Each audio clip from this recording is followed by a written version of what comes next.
Hello नमस्कार, good morning students. स्वागत है बच्चों आप सभी का आज के सत्र में। आशा है कि बच्चों आप सभी स्वस्थ और सेहतमंद होंगे और घर बैठे अब अपना अध्ययन कर रहे होंगे। क्योंकि आपकी परीक्षा में अब कम समय रहा है तो मुझे विश्वास है कि आप सभी अपनी परीक्षा की तैयारी में लगे होंगे और संस्कृत के टॉपिक को अच्छे से क्लियर कर रहे होंगे।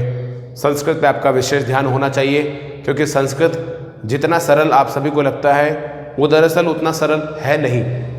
हालांकि अगर कोई संस्कृत पढ़ने में रुचि लेता है, उसको अच्छा से पढ़ता है तो उसके लिए संस्कृत बहुत सरल है। तो विद्यार्थियों आपको अच्छे से तैयारी करनी चाहिए। आज जो हम ये वीडियो लेके आए हैं ये आपकी कक्षा के आपकी किताब के त्रयोदश पाठ को लेकर के है। त्रयोदश माने 13 चैप्टर है जिसे आज हम पढ़ने जा रहे हैं। ये 13 चैप्टर का नाम है महाराजः सूरजमल्लः विजयते, अर्थात महाराजा सूरजमल की जय हो। जी हाँ, हमारा ये जो पाठ है ये महाराजा सूरजमल के ऊपर लिखा गया है। सूरजमल जी की जीवनी को इस पाठ में बहुत ही संक्षेप में प्रस्तुत किया है। अब आप सभी सोच रहे होंगे कि ये महाराजा सूरजमल कौन है। तो ये महाराजा सूरजमल मैं बताता हूँ कौन है। आपने अभी तक अपने हिस्ट्री में पढ़ा होगा कि राजस्थान के इतिहास में सूरजमल जिनका दूसरा नाम था सुजान सिंह नाम से एक महाराजा हुए थे। महाराजा सुजान सिंह जो कि भरतपुर के थे, जाट संप्रदाय से आते थे, जो बहुत वीर थे। 18वीं शताब्दी में उनका नाम भारतवर्ष के, जी हाँ, पूरे भारतवर्ष के सबसे महान वीर शासकों में लिया जाता था और वो सबसे महान वीर शासक थे। 18वीं शताब्दी में महाराजा सूरजमल जिनका हम पाठ पढ़ने जा रहे हैं ये सबसे महान शासक थे। छत्रपति शिवाजी महाराज के निधन के उपरांत भारत में कई वीर थे लेकिन वो अपने अपने क्षेत्रों में थे और वो विदेशी आक्रमणकारियों को भारत पर हमला करने से नहीं रोक पा रहे थे। लेकिन उन सभी के बीच में जो सबसे ज़्यादा वीर थे, वीरों की भी वीर, उनका नाम है महाराजा सूरजमल। उनका यश, उनकी कीर्ति और उनकी शूरवीरता वो हमारे राजस्थान में ही नहीं बल्कि पूरे भारत में थी। और यूँ कहें तो विदेशों में भी जब इतिहास पढ़ा जाता है, भारत के महान शासकों के बारे में जब बात की जाती है तो उनमें 18वीं शताब्दी में महाराजा सूरजमल का नाम सबसे ऊपर लिया जाता है। महाराजा सूरजमल ने 7 बड़े महायुद्ध जीते थे। जी हाँ, 18वीं शताब्दी में जब जितने बड़े युद्ध हुए हैं उनमें 7 बड़े युद्धों को महाराजा सूरजमल जी ने जीता था। उनकी खासियत ये थी कि जब वो युद्ध करने जाते थे तो युद्ध में दोनों हाथों से तलवार चलाते थे। अब आप कल्पना कीजिए कि कोई योद्धा जो कि अच्छी कद काठी का है, जिसके मुखमंडल पे अच्छा तेज है, जिसकी अपनी पोशाक बहुत विशाल है, बहुत मजबूत है, जब वो घोड़े पे बैठ के दोनों हाथों से तलवार चलाता होगा तो वो कैसा लगता होगा। उस दृश्य को, उस सीन को देखते ही आधे से ज़्यादा जो उनके शत्रु युद्ध करने आते थे वो भाग जाते थे। यही वजह है कि इनकी शूरवीरता और इनका युद्ध करने का कौशल पूरी दुनिया में मशहूर हुआ था। जी हाँ, भरतपुर के शासक सूरजमल जी के बारे में आज हम पढ़ने जा रहे हैं। बहुत ध्यान से, एकाग्रता से इनको आप पढ़ेंगे क्योंकि इनको पढ़ के आपके अंदर भी अपनी मातृभूमि से प्रेम और जो आपकी वीरता है वो जागृत हो जाएगी।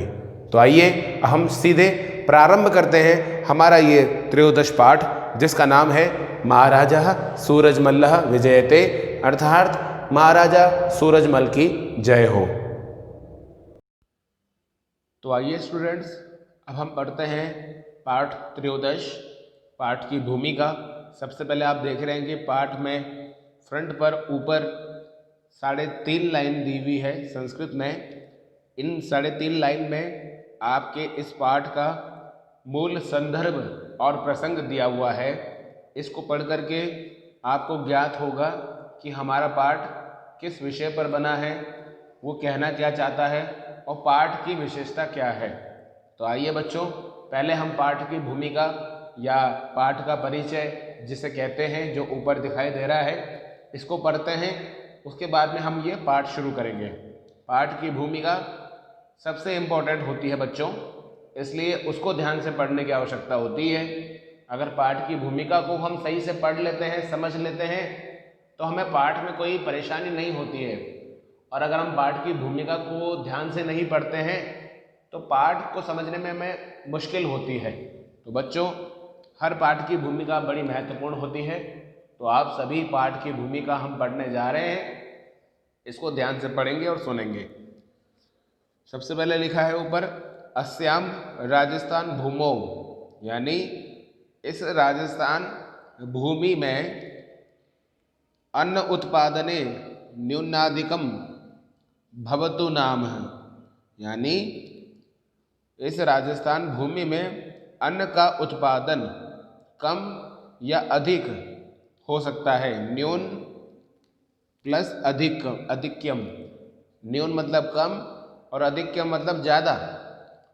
अन्नोत्पादने, अन्न के उत्पादन में कम और ज़्यादा हो सकता है।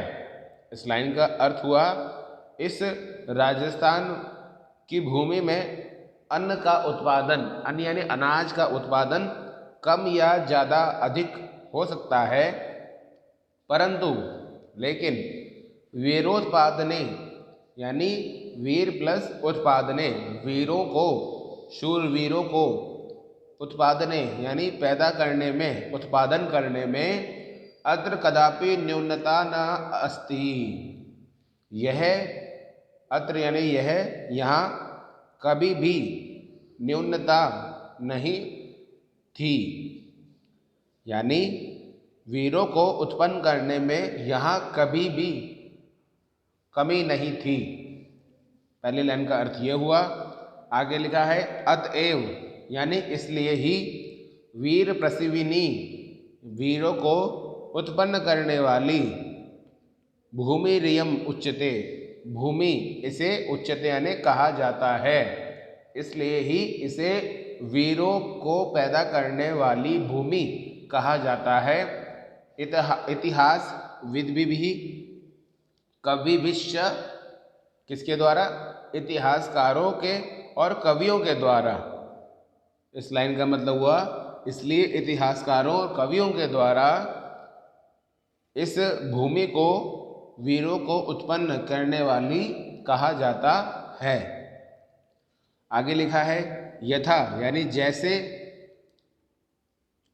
अत्रागत्य यानी यहाँ के, महाराणा प्रतापस्य यशोगानम सर्वत्र श्रूयते, महाराणा प्रताप का यश गान यानी यश, उनकी कीर्ति का गान, बखान, सर्वत्र मतलब सभी जगह, श्रूयते यानी सुना जाता है।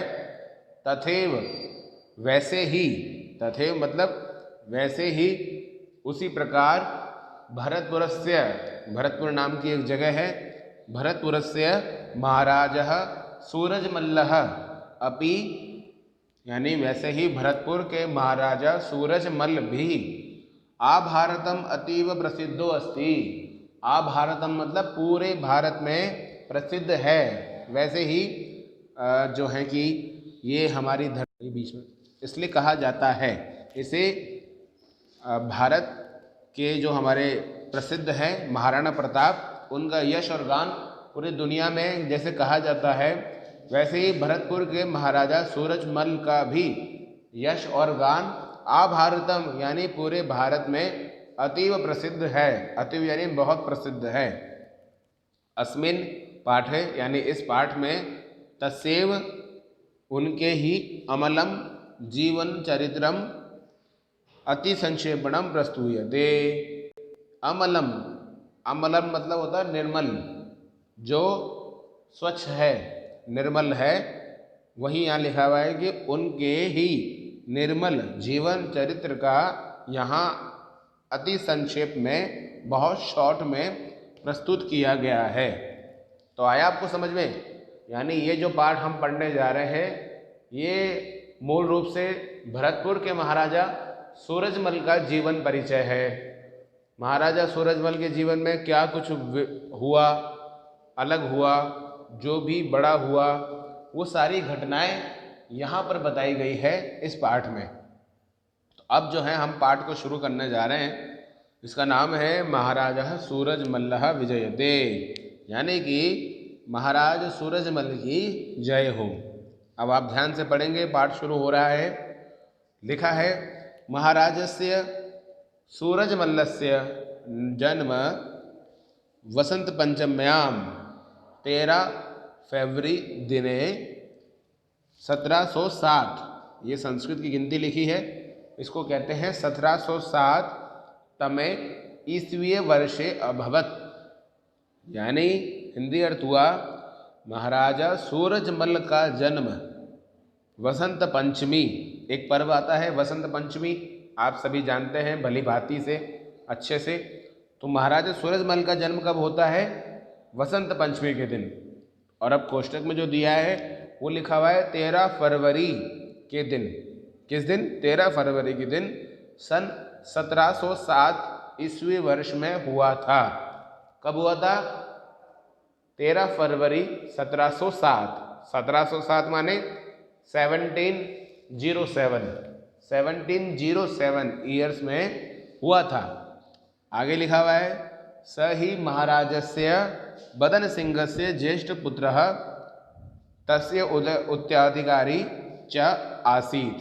अर्थात वह महाराजा बदन सिंह के ज्येष्ठ पुत्र मतलब बड़े बेटे, ज्येष्ठ पुत्र मतलब बड़े बेटे हैं, बड़े बेटे, और तस्य उत्तराधिकारी च आसीत्, और उनके उत्तराधिकारी थे।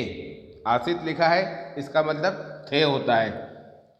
आगे लिखा है सूरजमल्लस्य अपर नाम, यानी सूरजमल का एक दूसरा नाम, अपर मतलब दूसरा नाम, सुजान सिंह इत्यासीत्। क्या नाम है? सुजान सिंह ऐसा है। सूरजमल का ही एक दूसरा नाम सुजान सिंह है। सुजान सिंह तो आपने हिस्ट्री में पढ़ा ही होगा। ये सूरजमल जी का एक दूसरा नाम है सुजान सिंह। आगे लिखा हुआ है अष्टादश शताब्दस्य भारतस्य नायकेषु अन्यतमः आसीत् सूरजमल्लः।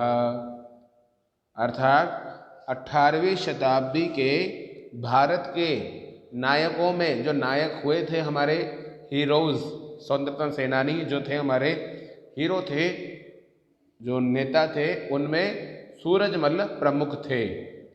तस्य जनी, तस्य जनी मतलब उनका जन्म, तस्य मतलब उनका, जनी मतलब जन्म, उनका जन्म। अब आइए आगे नीचे चलते हैं। हाँ, उनका जन्म तदा अभूत, जब हुआ था। तदा मतलब होता है तब हुआ था, उनका जन्म तब हुआ था। यदा यानी जब भारत देशस्य, भारत देश की राजनीति अत्यंत दोलायमान आसीत्। अत्यंत यानी बहुत ज़्यादा, दोलायमान मतलब डोल रही थी, अस्थिर थी, टिकी हुई नहीं थी। क्या? भारत की राजधानी, भारत की राजनीति। मतलब हुआ कि जब इनका जन्म जब हुआ था तब भारत की राजनीति बहुत ज़्यादा अस्थिर थी।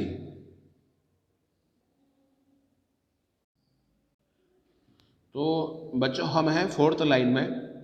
यहाँ इसमें आपको जो दिख रहा है पैराग्राफ आपकी स्क्रीन पर, फर्स्ट वाला, उसकी 4th लाइन में हम हैं इस समय, जिसके बारे में हमने अभी अभी पढ़ा कि जब इनका जन्म हुआ था तब भारत देश की राजधानी अत्यंत अस्थिर थी।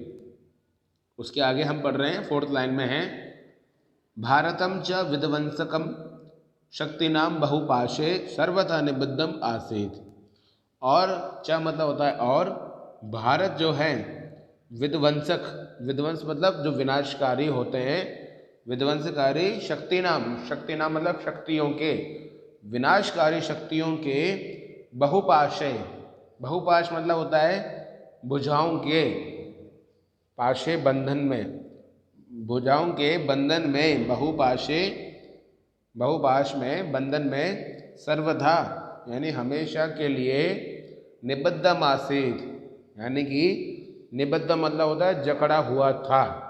भारत देश, इसमें लिखा है भारत देश विध्वंसकारी शक्तियों के, जो विनाश करने वाली शक्तियां थी उस दौर में जब इनका जन्म हुआ था तब हमारे देश में विनाशकारी जो शक्तियाँ थी, तब भारत देश विनाशकारी शक्तियों की भुजाओं के बंधन में जकड़ा हुआ था।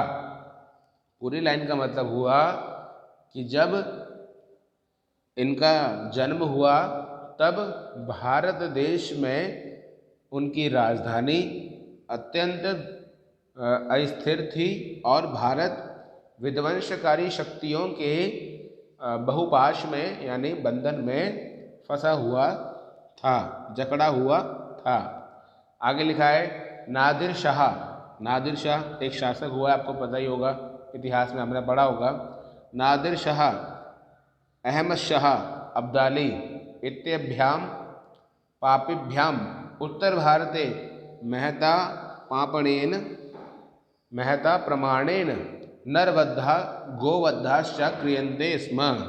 कि नादिर शाह, अहमद शाह अब्दाली इत्यादि पापियों ने उत्तर भारत में, महता मतलब बहुत जगह पर, प्रमाणेन यानी इसके साक्ष्य मिलते हैं कि उन्होंने वहाँ नरवध किए, लोगों को मारा, और गोवद्धाश्च क्रियन्ते स्म, और गाय का भी वध किया था, गाय का भी वध किया था। तीर्थानि मंदिराणि च विध्वंसतानि क्रियन्ते स्म, और उन्होंने तीर्थ में, तीर्थ जो हमारे हैं, तीर्थों और मंदिरों का भी विध्वंसतानि यानी विनाश किया था। भारतम लुंठितुम आगच्छत। भारत को लुंठितम मतलब होता है लूटने के लिए, लुटेरे। भारतम लुंठितुम यानी भारत को लूटने के लिए, आगच्छत मतलब आए हुए, बाह्य आक्रमणकारिणः यानी बाहर के आक्रमणकारियों को, निरुद्धम मतलब रोकने के लिए, न को अपि कोई भी नहीं, शासक सज्ज आसीत। शासक सज्ज मतलब तैयार था, सज्ज मतलब तैयार था। लाइन का मतलब हुआ भारत को लूटने के लिए बाहर से आए हुए आक्रमणकारियों को निरुद्धम मतलब रोकने के लिए कोई भी शासक तैयार नहीं था। तो बच्चों, आज के इस वीडियो में हम इतना ही पढ़ते हैं, और इसके बाद जो अगला पैराग्राफ है वो हम अगले बार जब आपका वीडियो भेजेंगे उसमें हम तब से पढ़ना शुरू करेंगे। आज हमने पाठ का परिचय पढ़ा और पाठ का पहला पैराग्राफ पढ़ा।